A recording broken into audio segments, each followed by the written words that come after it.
We're looking at this incredible view of the City of London, the heart of our nation's capital. But if we'd been standing here 350 years ago, we'd have been staring at a scene of chaos and devastation. London was being consumed by the most catastrophic fire that Britain has ever known.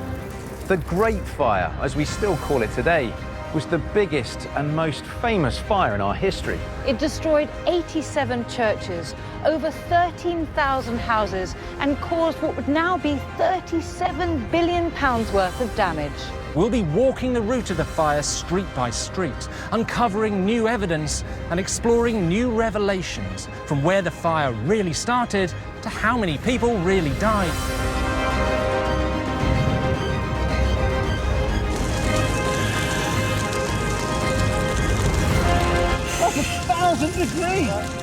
We'll explore the human tragedy it unleashed and reveal remarkable new discoveries about the things that Londoners actually lost in the Great Fire. So this is actually discoloured because of the fire? That's right. That's amazing. And as I walk the route of the fire hour by hour, I'll see how it devoured houses and churches, workshops and markets, property and people, searing its way into our national story. This is the Great Fire.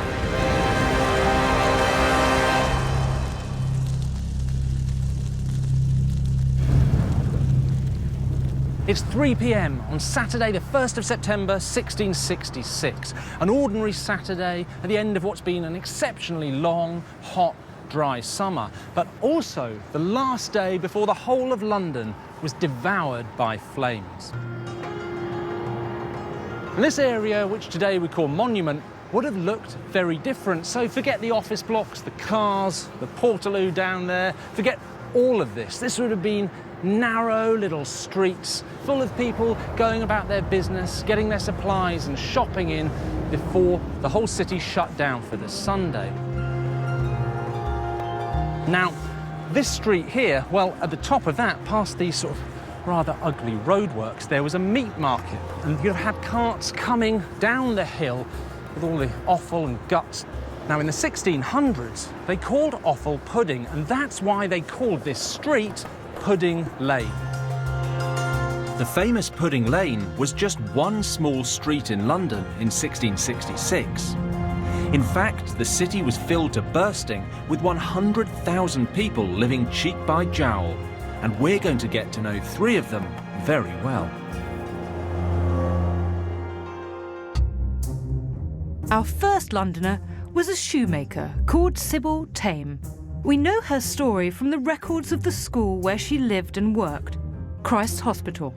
On Saturday afternoon, less than a mile away from Pudding Lane, she would have been blissfully ignorant of what was going to happen to the city in the dead of night. In 1666, this whole area was dominated by a school for orphans, Christ's Hospital. Sybil lived and worked on the school campus, making shoes for the orphan children. In fact, her workshop would have been just a few metres from where I am now. A short distance down the road from Sybil's workshop stood London's greatest landmark. This is the courtyard of St Paul's Cathedral. Today, it's popular with tourists and city workers alike. But in 1666, the whole place was bursting with booksellers. And if you wanted to get your hands on the latest bestseller, you'd probably pay a visit to our second Londoner, a bookseller called Joshua Curtin. Just half a mile away from Joshua's shop at St Paul's, and only a stone's throw from Pudding Lane, was the beating heart of London's banking elite, Lombard Street.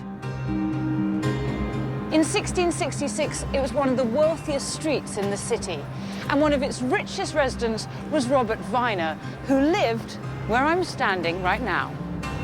Robert Viner, who'd made his vast fortune as a goldsmith and a banker, is the third Londoner I'll be following. But in spite of his enormous wealth and privilege, Robert Viner, like our other Londoners Sybil Tame and Joshua Curtin, would be utterly transformed by the Great Fire of London. It's now 5 p.m. and the clock is counting down to a disaster that will leave London in ruins. Pudding Lane is bustling with activity. filled with the butchers, plasterers and wood turners that live and work here, going about their daily business. Just a typical Saturday afternoon. But in only 8 short hours, a spark in the ovens of their neighbour, the baker Thomas Farriner, will start a fire that will consume the city. Now, if there's one thing most of us know about the Great Fire of London, it's that it started in a bakery here on Pudding Lane. And that bakery was owned by a man called Thomas Farriner. And I want you to remember his name because he was a tricky character and he could turn out to be the villain of this whole story. So here's the first question. Where was Thomas Farriner's bakery? For centuries, the answer has been lost. But historian Dorian Gerhold has made an extraordinary new discovery. Incredibly, he's managed to pinpoint the precise location of where the fire actually started. Hello, Dorian. Now, I've seen a plaque over there that says the Great Fire of London started near here, but near is not good enough. You've been doing the work that shows exactly where it started, haven't you? Yes, I was at London Metropolitan Archives researching city properties, and I came across a plan of where the Great Fire started.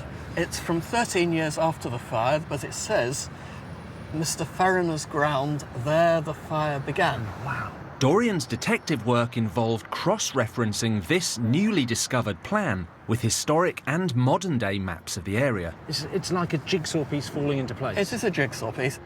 And remarkably, though the frontage of Thomas Farriner's bakery was on Pudding Lane, if you want to visit the very spot where the Great Fire started, it's actually on Monument Street today, a street that didn't exist back in 1666. Amazingly, he's been able to identify the exact site of the ovens where the fire started, on present-day Monument Street. 11, 12, 13. So, 13. at this point, we've come to the edge of the little yard at the back of the house. And it says there, which was the baker's yard where he laid his bavins. Bavins? What's a bavin? They're bundles of brushwood. That's what he's putting in the oven. That's the fuel. Oh, very dangerous, because, of course, the bavins, that's what the spark hits and... Exactly. So not in the shop, not in the house, not in the That's oven, it. which Exactly. was exactly here. Yes. I've got something, I think we should mark the spot. So this says, I'll just show them, the Great Fire of London started here, 2nd of September, 1666, and the exact spot is About there. just here. And that, I think, is quite amazing. Thanks to this extraordinary piece of new research, we now have our exact location for the start of the Fire of London, a street that didn't exist in 1666. Monument Street, immediately round the corner from Pudding Lane. But how on earth did a small fire in a bakery go on to take down an entire city? We're uncovering the truth behind the Great Fire of London. In Thomas Farriner's Pudding Lane Bakery, it's now almost 1 o'clock in the morning on Sunday the 2nd of September.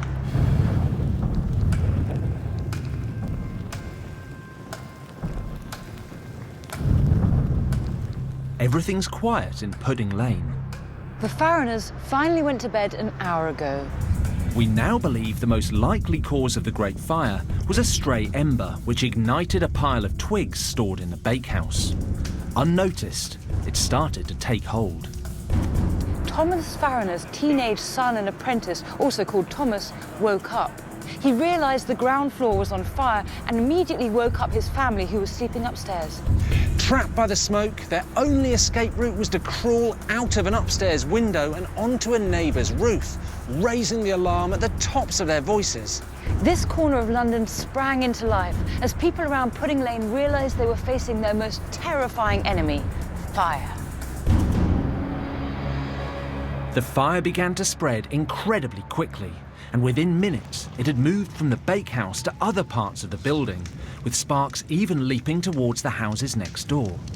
But why would the fire go on to consume the buildings around Pudding Lane so rapidly? These preserved medieval buildings at the Weald and Downland Museum are built just like the houses on Pudding Lane would have been. In the 17th century, many of the city's walls were made using a technique called wattle and daub. These were panels of woven wood known as wattle, which were then filled with a mud mixture, the daub. But it was this method of construction that actually helped the houses around Pudding Lane to ignite. At the X-Over fire testing lab in Warrington, flammability expert Beth Dean is helping me subject an ancient-style wattle and daub panel to extreme temperatures. You can see the wattle on the inside, the timber. You can also see little bits of straw in there as well. Surprisingly, despite temperatures in excess of 400 degrees centigrade, the wattle and daub panel doesn't ignite. The mud is almost protected. Well, it is. It's protecting that wooden frame on the inside. So it's proving really hard to set it alight. This process is used to test the flammability of materials to modern British standards. And the wattle and daub seems to have passed. The best performance you can get on this test is a Class 1, and it's achieved a Class 1 performance. Yeah, I mean, there's hardly any damage at all. That's correct. So by today's British standards, this would have kind of nominally passed. That's correct, yeah. It's done really well. But if they were made of such fire-resistant material, why did so many of the houses around Pudding Lane burst into flames? The answer lies in the fact that many buildings in the poorer areas, where the fire started, were not brilliantly maintained. So, by exposing the wooden wattle behind the daub, we can test how flammable these run-down houses in the poorer areas would have been. So we can see there is some action already. It has and caught it has fire, ignited, hasn't it, already? yeah. And you can see the difference. That's less than a minute and it's caught fire. The houses around Pudding Lane were in a similar state of disrepair, making them all highly flammable. And it was only a matter of time before they were destroyed by the fire. By 2:15, the fire has entirely engulfed Thomas Farriner's bakery. But for most Londoners, the first hint of impending disaster was the sound of church bells. Did the Londoners we've been following, our bookseller, our banker, and our shoemaker, have any idea about what was going on? Robert Viner was one of the most powerful men in the whole country. He'd made his vast fortune as a goldsmith, and like many other goldsmiths in 1666, had moved into banking. Robert would have heard the alarm bells ringing out just a few hundred metres down the road. But safe within his mansion on Lombard Street, he must have felt like nothing could touch him. We know that Robert Viner lived here on this street with his wife Mary and his children. We also know that he had been trained as a goldsmith by his uncle and that he was close friends with Charles II. In fact, he acted as his principal banker, advancing him large sums of his own money. But Robert Viner's mansion was just a few hundred metres from the epicentre around Pudding Lane, and the fire was moving fast in his direction. Just half a mile away in the shadow of St Paul's Cathedral, our bookseller Joshua Curtin was completely unaware of the blaze taking hold along Pudding Lane. Joshua Curtin traded as a bookseller for many years and ran a successful business with many loyal customers, including Samuel Pepys. Remarkably, we know from detailed records kept about London's booksellers exactly where Joshua's shop was at the time of the Great Fire. His premises were located here, exactly on the spot where I'm standing. But Joshua's stock, his bundles of paper, wadges of documents, and stacks of books were all incredibly flammable. A small spark could have set Joshua's entire livelihood ablaze, and tearing through the city towards him was the worst fire London had ever seen. Just under a mile away from Pudding Lane was Christ Hospital School, where Sybil Tame lived and worked as a shoemaker. Sybil was a single mother with 3 young daughters to feed. Very little remains to show us the work of 17th century shoemakers like Sybil, but the Museum of London has given me an incredible opportunity to examine 2 children's shoes found among the ruins of the fire. just the kind of thing that Sybil was making. I've got 2 children's shoes that were found in London in 1959, and they were actually found with ash and fire debris in them from the time of the Great Fire. This one, for example, is rather misshapen and bent and has a hole at the toe, and this one has a quite large gouge from the side, as if perhaps the child had outgrown it and the leather had worn and split, or they'd gone along the road and sort of scuffed their shoes. We know from Christ Hospital records that when it came to making shoes for the school children, Sybil had a problem with quality control. The nurses complained about the quality of her footwear. So she wasn't very good at making them? The big problem was that the shoes didn't have sufficiently robust soles, so the children were getting damp feet and then becoming ill.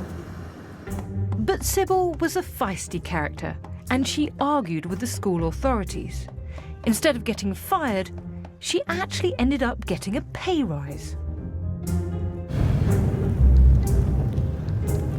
It's now 3 a.m. The Fariner family, Thomas and his 2 children, escaped by climbing out the neighbour's window. His daughter Hannah was badly burned, but she survived. But what happened to their maid? Well, we know she tried to escape by climbing the stairs to the top of the house, but either terrified of heights or overcome by the smoke, she was overwhelmed by the flames. We don't even know her name, but the Great Fire of London had claimed its first victim. We've seen where the first spark began, right here, in the ovens of a bakery on what was Pudding Lane, but is now present-day Monument Street. Neighbours tried to help douse the flames. The fire is already on the move. Embers carried on the wind find their way here to neighbouring Fish Street Hill, where they ignite hay in the yard of a popular pub called the Star Inn. By 3 a.m, Fish Street Hill is ablaze. There'd been fires in London before 1666, right? Yes, we tend to think of it as the first serious blaze, but actually there've been loads of big fires. If you'd said Great Fire of London a few months earlier, people would have thought you were talking about 1212 when there was a huge fire. And what were Londoners' reactions? At first, they don't seem to have been that bothered. We know that from the great commentator on the fire, Mr. Samuel Pepys. Samuel Pepys. I love Samuel Pepys. And what he says is that Jane, his maidservant, had woken him up about 3 o'clock in the morning, so about this time, and said there was a fire in the city, and had a look out of the window, decided it wasn't too bad, went back to bed. Pepys, like many other Londoners, was probably thinking that all would be well. But they hadn't counted on how incompetent the man in charge of the city, Mayor Thomas Bloodworth, actually was. In the small hours as the fire was just beginning to take hold, Bloodworth had one last chance to save London before the inferno became unstoppable. And he blew it. He could have pulled down private houses, created a fire break, but those houses belonged to rich merchants who'd put him in power, and he didn't want to be unpopular. It's always politics. And he said, didn't he, of the fire, a woman could piss it out? Yes, he did. Probably not true in this case. It's probably not true, and also a very bad decision, because it means he's remembered for that dodgy joke as opposed to putting out the Great Fire of London. Well done, Thomas Bloodworth. As dawn broke, London was in utter chaos. Most people had stopped trying to put out the fire and were now desperately scrambling to save themselves and their things. But already, a few canny chancers with their own means of transport used it as an opportunity to make some hard cash. The cabbies and delivery men of the day could make an absolute killing ferrying rich people's things out of the fire's path. And with everyone desperate to get out, prices could be daylight robbery. Rich merchants paid the equivalent of £30,000 to have their things moved to safety. By 6 a.m, London streets were a gridlock with carts, coaches, and crowds of terrified people pushing past each other to get their possessions away from the flames. But little hard evidence remains of the things that these Londoners actually lost in the fire. But a few years ago, a team of archaeologists were digging under St. Bart's Hospital when they found something fascinating. It was an unusually thick layer of burnt material, showing up as black earth. and within it were some of the only objects known to have actually survived the Great Fire. I'm meeting archaeologist Claire Koger, who led the excavation. Tell me about these things that you found. So these clay tobacco pipes are covered in charcoal. So this is actually discoloured because of the fire. That's right. That's amazing. What else have we got here? So we've got a belt buckle and these burnt buttons, which would have fallen off someone's clothes, perhaps gathering their most precious or important belongings, or perhaps they didn't have time. So there's a sense that maybe people were rushing to pull their stuff together, bundling it up, and then a button dropped. That's right. And what's this? This is a beer mug. A beer mug? Yes, from the period. So here we have a real picture. You've got someone sitting there with their leather belt on and they're drinking their beer, with a pipe in their mouth. You've got a whole picture of life, haven't you? Yeah. You're relaxing at the bar and then suddenly... you hear news of a fire and you run. Yeah, you drop everything and run.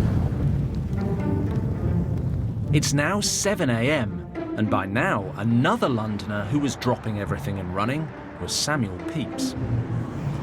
Although he at first wasn't scared by the fire, he did eventually think he needed to send his stuff away, including his diary. He was away for a week. He must have hated being apart from it, but I guess it's just as well he sent it away, because otherwise we wouldn't have one of the best accounts of the Great Fire. But my favourite Pepys story doesn't involve his diary, it involves his cheese. One of his most valuable possessions was a block of Parmesan, but he didn't send it out of London, he buried it in his garden. Yeah, well, it makes sense. It was a total delicacy at the time. It would have cost a fortune to replace, so of course he did. Now, this isn't actually Pepys's cheese. You don't say. We don't know if he ever dug up his original piece of Parmesan, so, in fact, as far as we know, it might still be buried under London somewhere, probably under, an office block or something, mouldering away. It probably tastes quite nice by now. By 8 a.m, the fire has been burning for 7 hours and has grown into an unstoppable blaze. The scale of the devastation is immense. It's demolished several churches, dozens of warehouses and countless businesses. It already covers a vast area and has destroyed more than 300 homes. But there's much, much worse to come.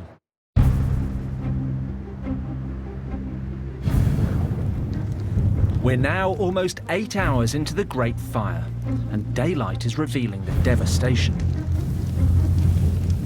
The writer Samuel Pepys takes a boat along the Thames and he notices the fire seems to be carried on the wind. It's killing the pigeons that Londoners keep for food. Pepys writes in his diary, "The poor pigeons I perceive were loath to leave their houses, but hovered about the windows and balconies till they burned their wings and fell down."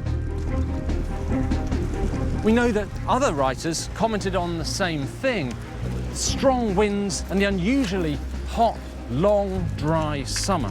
But what none of them realised was that these conditions were creating the perfect opportunity for wildfire. Even with today's state-of-the-art equipment, a fire backed by a strong wind can be a nightmare scenario for any firefighter. This is the Fire Service College in Gloucestershire, and I'm here to discover why the strong winds in 1666 had such a devastating effect.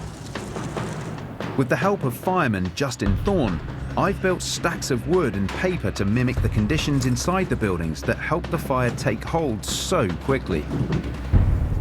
You can see we have built something that's ready to go. I'm just going to give it the final touch here with this lance.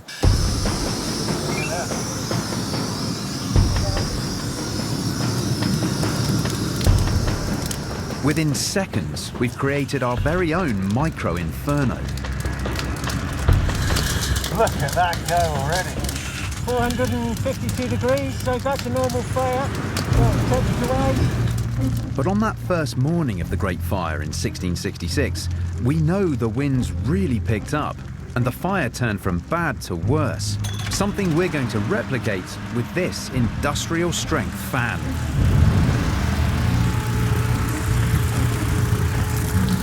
Whoa! That has happened so quickly! The fan on it, it's changed. It's almost a completely different fire now. That is unbelievable! The oxygen from the wind acts as fuel for the fire, and in just 2 seconds, the temperature has jumped more than 500 degrees. That's gone straight up. Right, so what are we looking at? We're looking at 1,000 degrees. That's 1,000 degrees! 1,000 degrees. That's happened almost instantaneously. The heat of this is absolutely phenomenal. Wind-driven wildfires like this are still an enormous challenge to firemen today. And it's terrifying to imagine what it must have been like in London 350 years ago. So how would you tackle a fire that's wind-driven like that? It's almost impossible. The amount of resources that you need, you're literally going to have to stand back and you're going to have to wait for the conditions to change. I'm quite shocked at what I've seen here today. The devastating effect that wind has on a fire, making it almost impossible to put out. But think back to 1666 and the wind that was blowing, similar to the wind we created here today. It more than doubled the temperature of the fire. And with the primitive equipment available, it made tackling the fire a losing battle.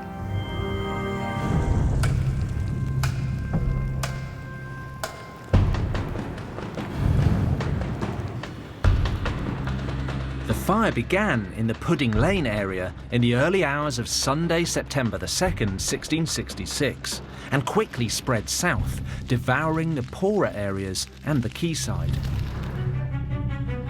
I'm following 3 Londoners, a bookseller, a shoemaker and a banker.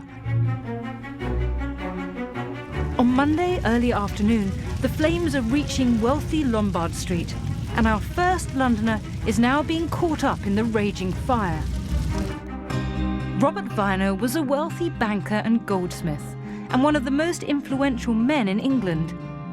Friends with the king, he even made some of the famous crown jewels. His home was now in serious danger. Viner, ever the cautious banker, took action 24 hours before the fire reached his house in Lombard Street. He had his business papers, jewellery and cash moved out of his house and taken to be stored over 20 miles away at the King's Palace at Windsor Castle. In a terrifying couple of hours, Viner lost his home, business and his entire neighbourhood. The only comfort was knowing that at least his family was safe. He also managed to save his jewels and his documents holding details of the many debtors who owed him money. But the Great Fire wasn't done with him yet. Rich Londoners like Robert Viner had the most to lose, but they also had the cash to pay other people to get their stuff out of harm's way. Now, not everyone was that lucky. Poorer people just had to grab whatever they could in their arms or stick it on a cart and flee. It would have been absolute chaos. People running in every direction, trying to save themselves, trying to save their belongings, as behind them, the fire spread remorselessly, swallowing up homes and swallowing up businesses.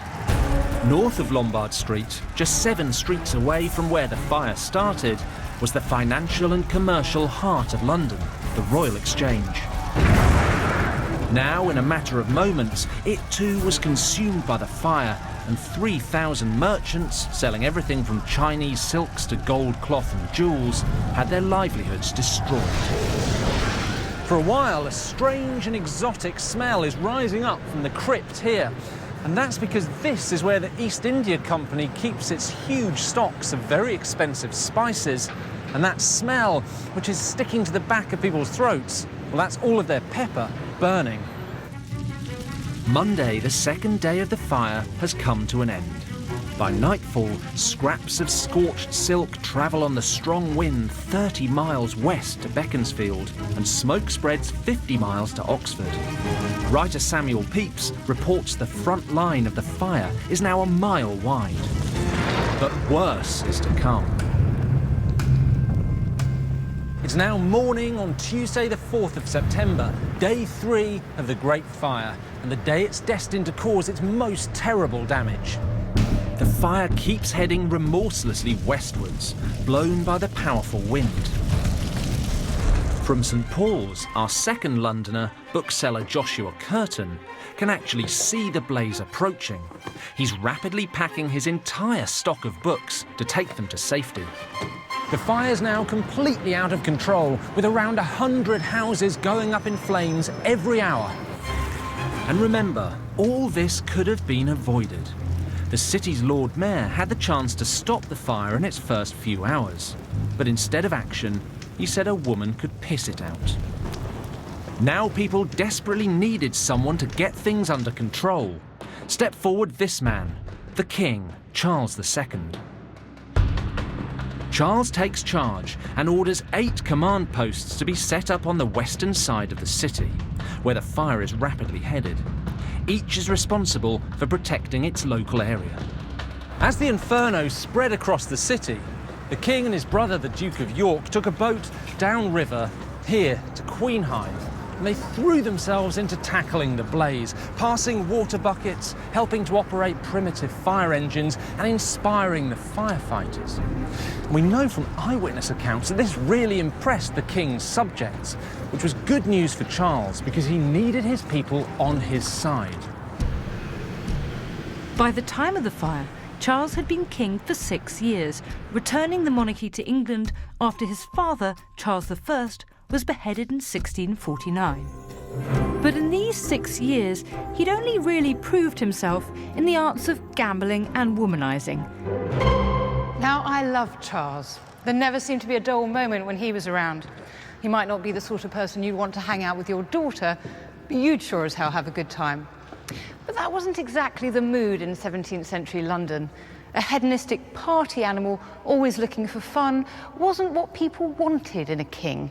They wanted someone whose finger was on the pulse, someone who could give the country what it needed. This was Charles II's chance to show himself as a man of action who put his people first.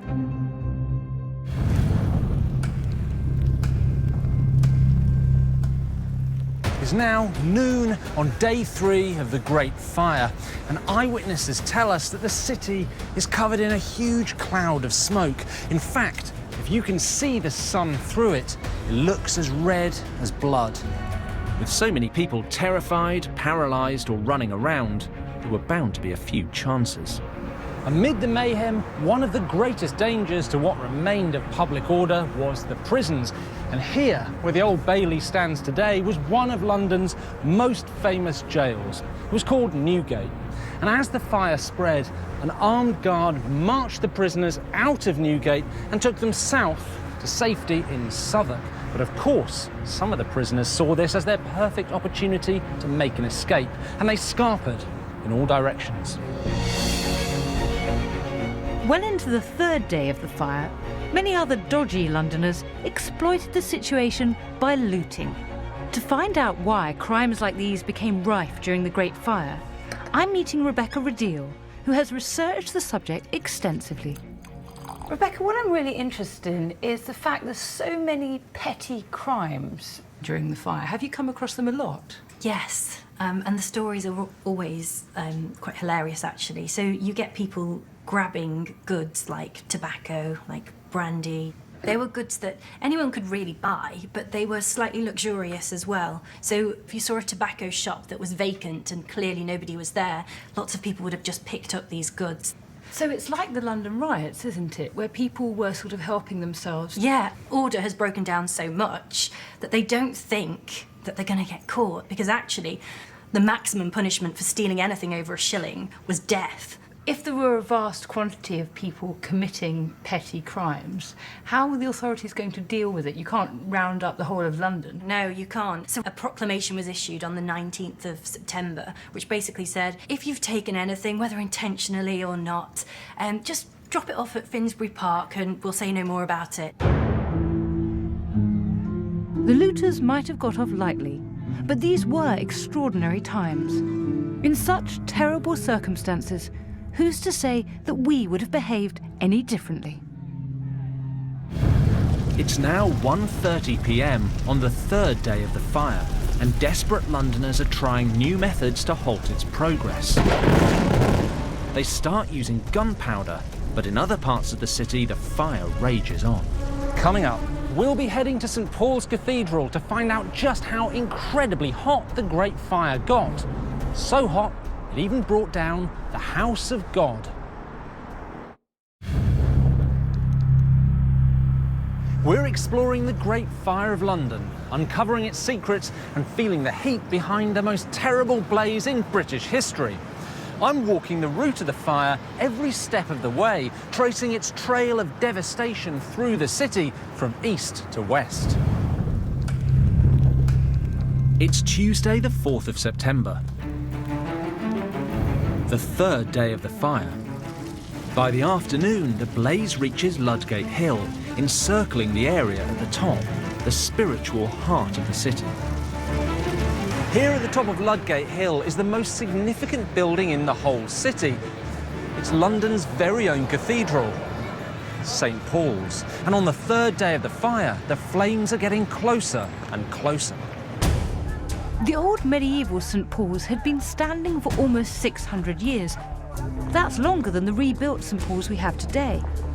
It was not only a place of worship, but also a bustling hub for business. At the time of the Great Fire, St Paul's was the centre of England's book trade. Joshua Curtin was a well-known bookseller who counted Samuel Pepys among his customers. He'd been trading for many years and had a booming business. When news of the fire broke, the booksellers, printers and stationers in this area were deeply anxious, and understandably so. They were surrounded by stacks and stacks of flammable materials, books, rolls of parchment and countless prints and pamphlets. And those flammable materials were their livelihood. Desperate to save their stock, the booksellers decided to hide everything underground inside St Paul's crypt. Thousands and thousands of books were rushed into the building. Joshua was allocated a spot over here. And over the course of 2 panic-stricken days, he heaved all of his books inside to safety, or so he thought.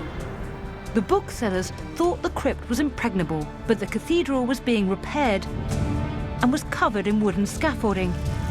Tragically, the scaffolding caught fire and St Paul's went up in flames. The fire around the cathedral was so hot that the very stones exploded like grenades. But Joshua might still have hoped that at least the crypt would be safe. That is until, as one eyewitness put it, great beams and massy stones fell on the pavement and broke through into the crypt, destroying all the books.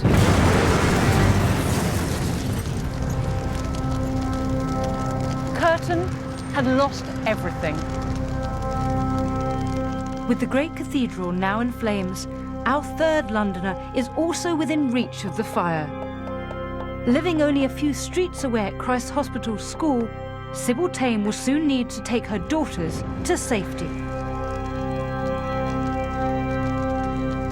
Everywhere around here, buildings are on fire.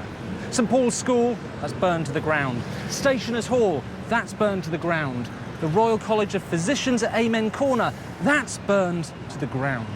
And still the wind continues to blow, fanning the flames. The fire's now reached the point that firefighters call fully developed. It's at its hottest and it's most dangerous. To bring down a stone colossus like St Paul's, the fire must have been incredibly hot. Museum of London Archaeology has in its collection objects that hold clues to the intense temperatures the fire reached. Now, this is a padlock that was discovered by archaeologists and dated back to the time of the Great Fire of London. Now, this would have been made of iron, and you can see the damage on that, and that's fire damage. And to distort the metal like it has done there, the temperatures involved would have been phenomenal. I want to test exactly how great a temperature would have deformed this padlock so much, and so find out how hot the Great Fire became. I've enlisted the help of Eirik Christensen from Imperial College London and Robin Williams, a blacksmith. I've got a padlock here, so can we use the forge here to see what we can do with this padlock? Yeah, certainly, yeah. Eirik, you've got a complicated-looking thermometer here, is it? That's essentially exactly it. It's a temperature probe that can go to really high temperatures. This state-of-the-art piece of kit can read temperatures over 1,000 degrees. So I'm just going to pop that there on the top. Let's see what happens, shall we? I've got Richard behind me here who's pumping the bellows, which is blowing air into our fire, which is giving it all it needs to get up to really, really high temperatures. It's representative of what was going on at the Great Fire of London because of the enormous winds that were going, the amount of fuel that was available. We take a reading after a few minutes. Despite the heat, the padlock looks intact. Look at that glowing away, goodness me. What are you up there now, Eric? We're over 700 degrees, closer to 800 degrees. 800 degrees. Well, look at it glow. Woo! Right, let's get it in again. The padlock is very hot, but not deformed like the one found in the Great Fire ruins. So we increase the temperature. Right, let's pull that out. Okay, right, let's have a look at this. Whoa! Oh, look at that. Right, Eric, what are we at there? So we are just shooting well above 1,000 degrees right there. It's melted and the metal's burnt. We've burnt a hole through the iron there. You certainly have. Goodness me. We've managed to kind of replicate the padlock that was retrieved. You can see the kind of temperatures we're talking about. And we were over 1,000 degrees to get that. I mean, that is ruined, isn't it? That's horrific. Our tests have confirmed that temperatures during the Great Fire reached over 1,000 degrees, enough to destroy the strongest of building materials like stone and iron, and hot enough to devour St. Paul's.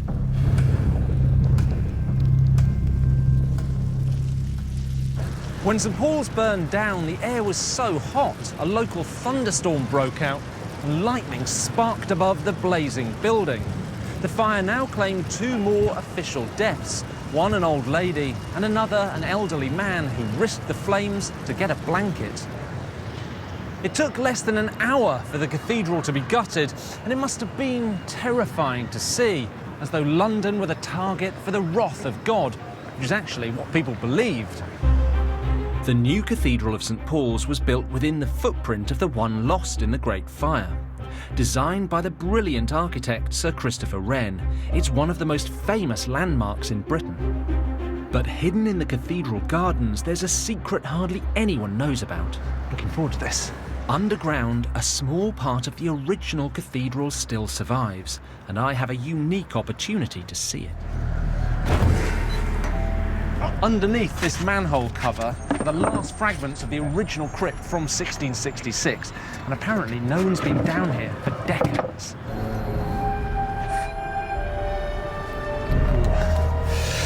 Oh, God, it's a bit of a tight squeeze to get down here, actually. Oh. Wow.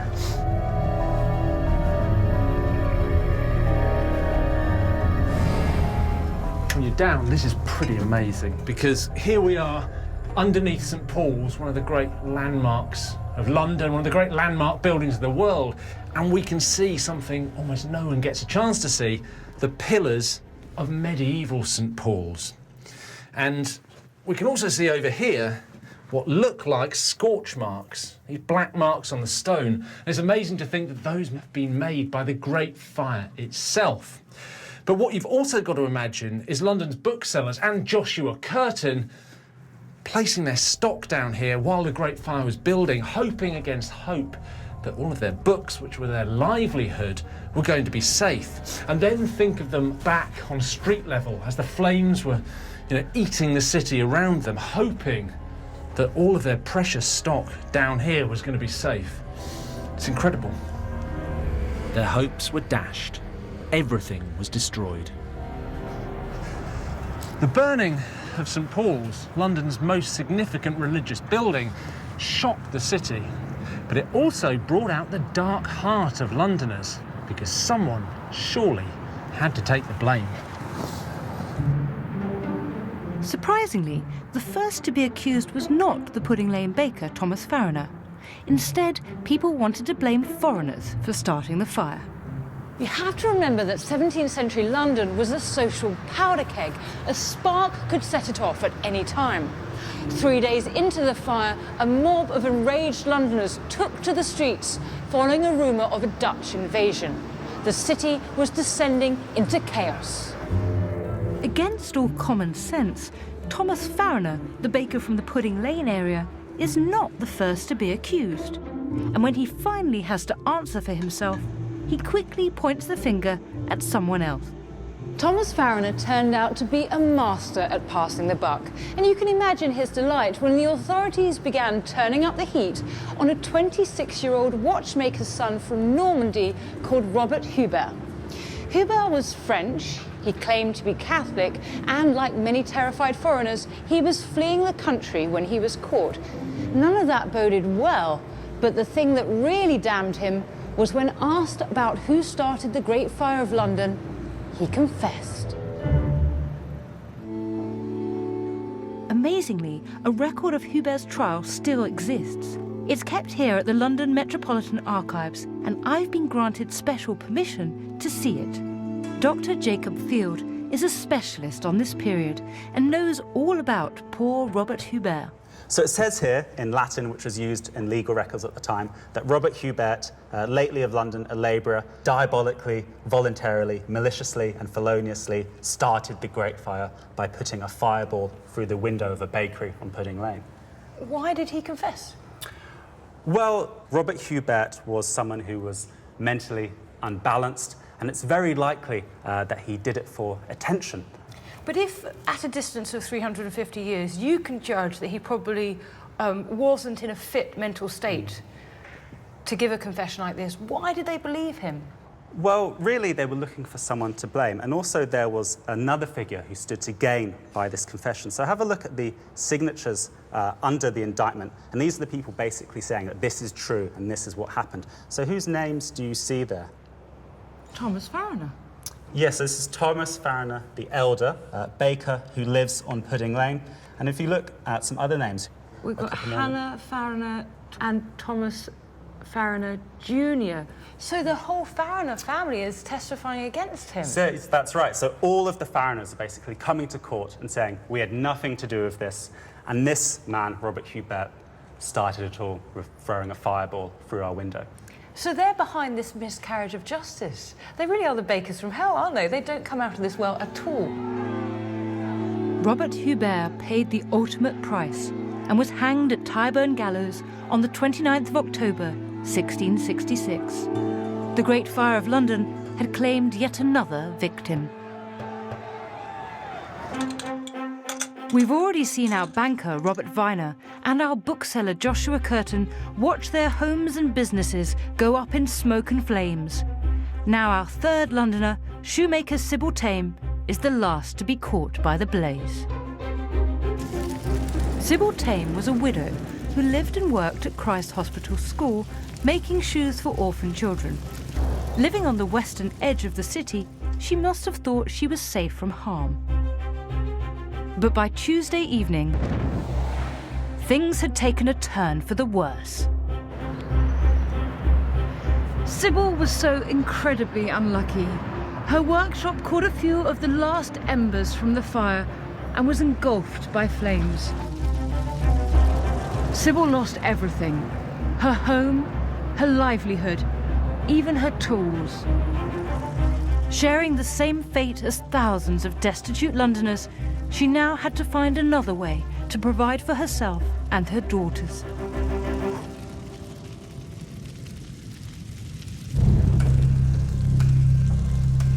Dawn on September the 5th, 1666.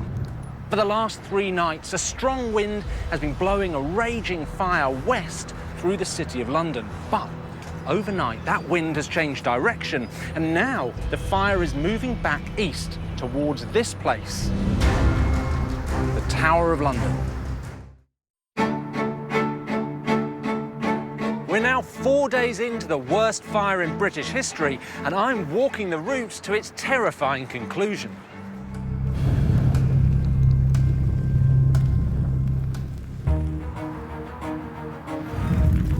So far, nothing has been immune from destruction. By Wednesday, the city has been on fire for 4 days. From the Pudding Lane area, the fires raged towards the Thames, destroying homes and warehouses before burning the financial centre of the city to the ground, including the Royal Exchange. And then on the third day, London's most famous building, St Paul's Cathedral, was wiped out by the flames. One Londoner who'd lost all his stock was Joshua Curtin. Like many booksellers, he'd been based in St Paul's churchyard, and he had thought that the stone cathedral would be the safest place to store everything he owned. Joshua lost all his books, and with them his livelihood.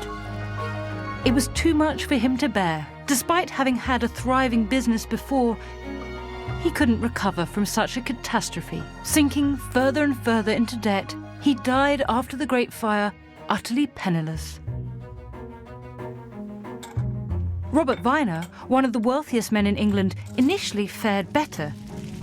He saved all of his belongings from his magnificent home in Lombard Street 24 hours before the fire burnt it to the ground. Ever the canny businessman, within a few days he was up and running again. But the Great Fire hadn't finished with Robert Viner yet. It's now 7 a.m. on Wednesday the 5th of September. Fire has already destroyed the financial, religious and legal centres of the city and over 13,000 homes. It now has its sights on the most important fortress in the country, the Tower of London. Ronald, why is it so important to stop the fire getting to the Tower of London? Because it's the biggest government munitions store in the entire country. There are hundreds of barrels of gunpowder there. If the fire detonates those, it'll be like a low-level nuclear device. All the housing for miles around, all the shipping in the port of London and London Bridge are going to vanish in a flash. By Wednesday the 5th of September, things were looking desperate. The path of the fire had to be stopped by any means necessary. But what methods were available, apart from buckets, in 1666? Now this is the modern day equivalent of what was called a fire hook. This is actually much smaller than what was used back then. It would take up to 3 men to actually carry the thing. But the idea was, with this great long pole and a hook on the end of it, they'd hoist it up onto the timbers of the houses and just yank them down. They called these gaps created by tearing down houses fire breaks. At the Fire Service College in Gloucestershire, I'm investigating how they worked. We've set up replica models of the houses typically found 350 years ago.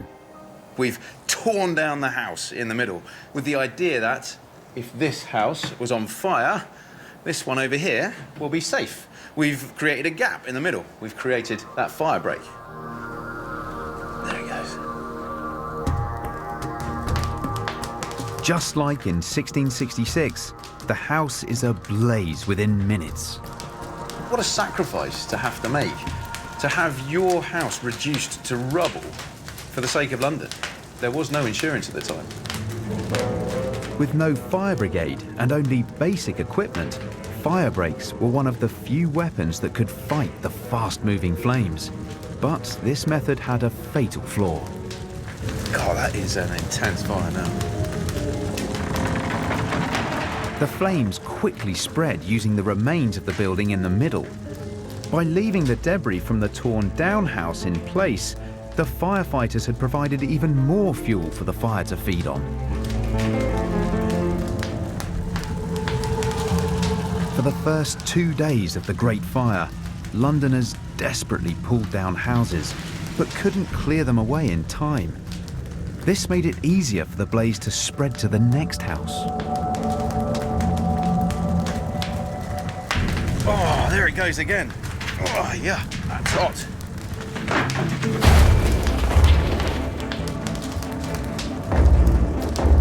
Leaving the debris behind meant the fire could rage unchecked. Radical measures were needed. Houses were still pulled down, but this time, firefighters cleared away the remains as quickly as possible. You can see the flames kicking out the right-hand side of the house, but because we've removed all the debris in the fire break, they have nothing to catch hold of. That fire is being contained on that one house. The one on the right, still very much intact. Even when the house collapses, the gap is still big enough to stop a fire spreading. Well, you can see right there, the fire has been prevented from spreading over to the next house.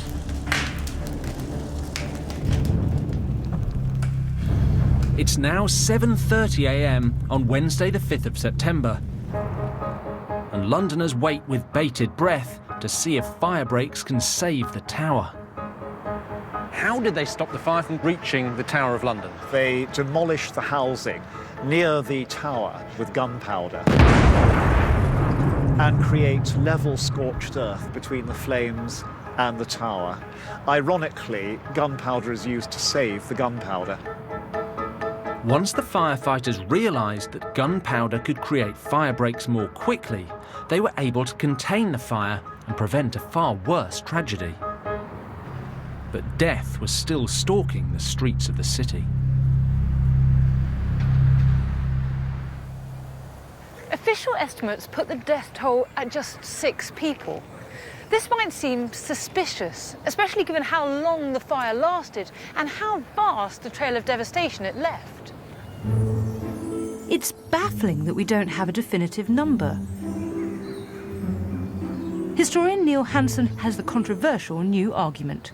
My belief is that hundreds, possibly even thousands of people died in the fire of London, but because they were the poor, nobody cared whether they lived or died, but their deaths simply went unrecorded. London's poor occupied a warren of blind alleys and closed courts down by the river, some of the most run-down, most flammable buildings in the city. When the Great Fire struck, this whole area was destroyed.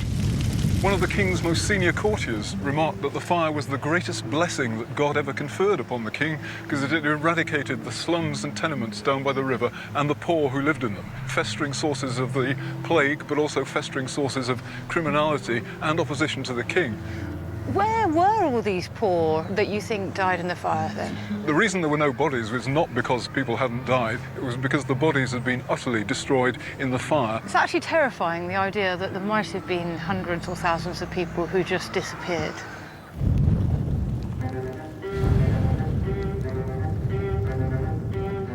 Around 4 in the afternoon, after 4 days of terrible gales, the wind that had been fanning the flames finally dropped. The fire lost its brutal ferocity.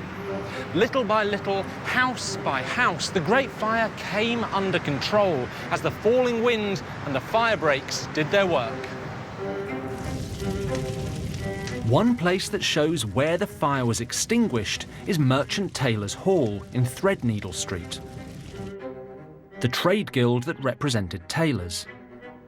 This beautiful hall dates from after the Great Fire of London, and one reason for that is because it was all destroyed during the fire. But the room holds one incredible secret, and to find it, you've got to look behind this wooden panelling. Now, if you come in here, you can still see the old medieval walls and ceiling of old Merchant Taylors' Hall. And on that side, everything survived the fire. But on this side, everything was destroyed. So I'm actually standing on the limit of where the fire reached. This is the point where the Great Fire of London stopped.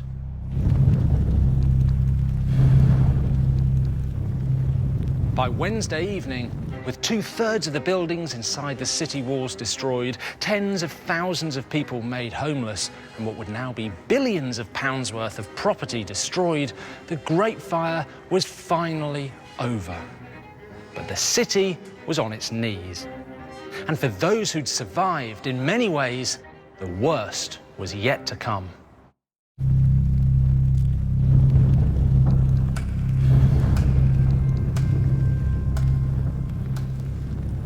It's Thursday, the day after the Great Fire ended. Now, the flames may be out, but the city is broken and the people have been battered. We saw earlier how the fire drove bookseller Joshua Curtin to his death. Now we can discover the fate the fire had in store for our 2 other Londoners. banker Robert Viner and shoemaker Sybil Tame. Sybil Tame was a widow with 3 children to feed. She earned her living as a shoemaker at Christ's Hospital School. When the flames destroyed her home and workshop, she was left destitute. We don't know if Sybil ever worked as a shoemaker again, but she did leave something behind. And it's here, deep within the vaults of the Museum of London. I've got something really exciting here, something that has survived for 350 years. It's a trade token that shoemakers used as a form of credit. On it, it says Christ for Christ's Hospital, and then, and this is just wondrous, it says Sybil Tame. In other words, it has her name on it. This is something she had made and she issued.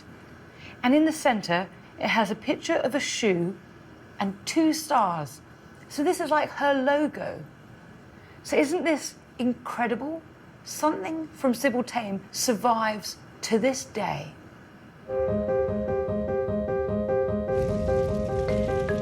Over in Lombard Street, our third Londoner, wealthy goldsmith banker Robert Viner, had made a very smart decision.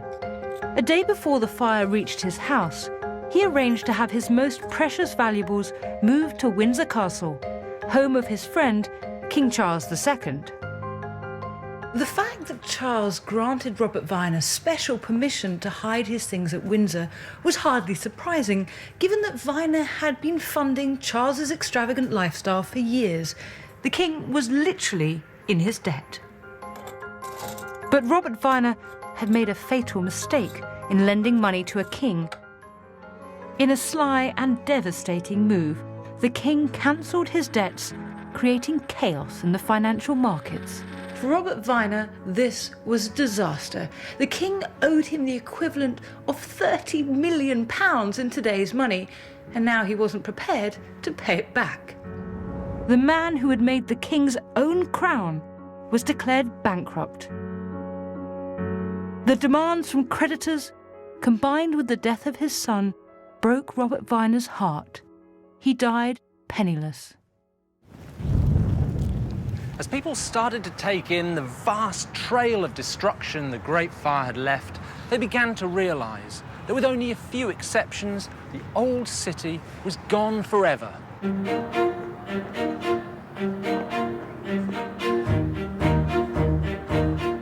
It's time for London to look to the future, to rebuild itself from the ashes.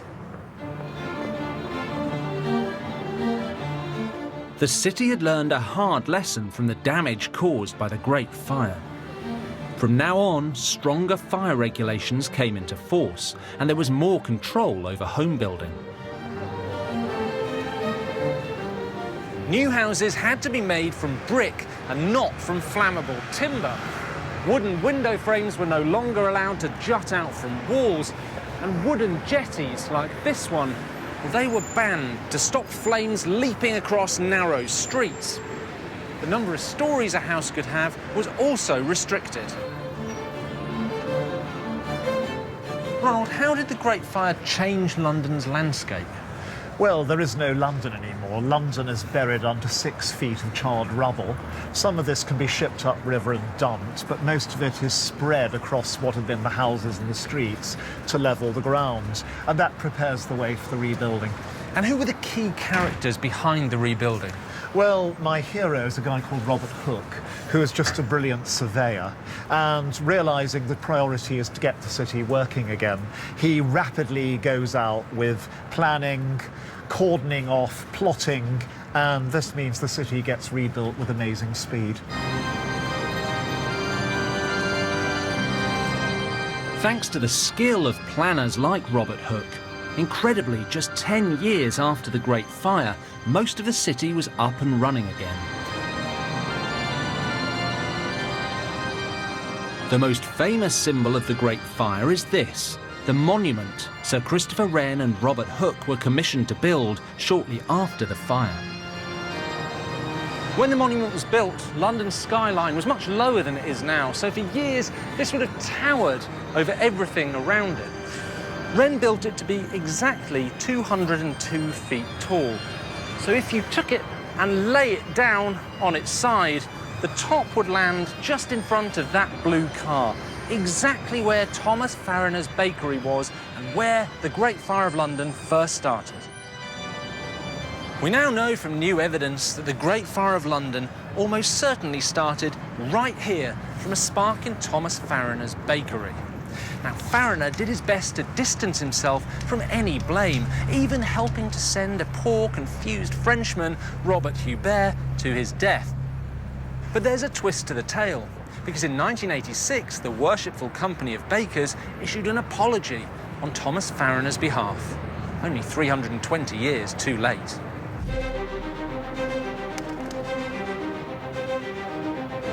Well, that's the end of our journey through the Great Fire of London. It's been incredible to see how it changed history and shaped London today. For me, the most extraordinary thing was experiencing the power of the fire and the bravery of those people who attempted to put it out, armed with the most basic equipment. I loved going down into that crypt under St Paul's and seeing where the poor booksellers had put their books, hoping they'd escape from the fire. For me, it was the human side of the story, holding that actual trade token from Sybil Tame, feeling that connection with a Londoner from the time of the Great Fire. It was extraordinary. It's been fascinating walking in the footsteps of the Great Fire of London. Who will be crowned the UK's Strongest Man 2022? All is revealed in the final tomorrow at 7 here on Channel 5. And tonight we're going in search of a mysterious and deadly underwater creature as we hunt down the deep sea super predator next.